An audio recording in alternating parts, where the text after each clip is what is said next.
Levitico 12. Tuntunin sa paglilinis ng nanganak. Sinabi ni Yahweh kay Moises, ganito ang sabihin mo sa bayang Israel. Kung ang isang babae ay manganak ng lalaki, 7 araw siyang ituturing na marumi tulad ng panahong siya'y may regla. Pagdating ng 8 araw, dapat nang tuliin ang sanggol. 33 araw pa ang hihintayin ng ina bago siya ituring na malinis. Hindi siya dapat humawak ng anumang bagay na sagrado at hindi rin dapat pumasok sa santuaryo hanggang hindi natatapos ang takdang panahon. Kung babae naman ang kanyang anak, 14 na araw siyang ituturing na marumi, gaya rin ng siya'y may regla. 66 na araw pa siyang maghihintay bago hindi siya ituring na malinis.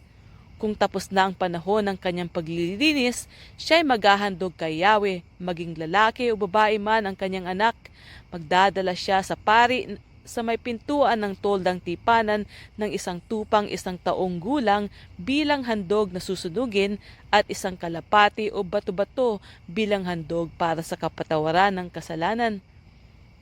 Ihahandog ito ng pari para sa nanganak at ang babae ituturing na malinis.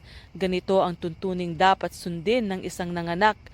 Kung hindi niya kayang maghandog ng tupa, kukuha siya ng 2 bato-bato o 2 kalapati. Ang isa'y handog na susunugin at ang isa na may handog para sa kapatawaran ng kasalanan. Matapos ihandog ng pari ang mga ito, ituturing ng malinis ang ina.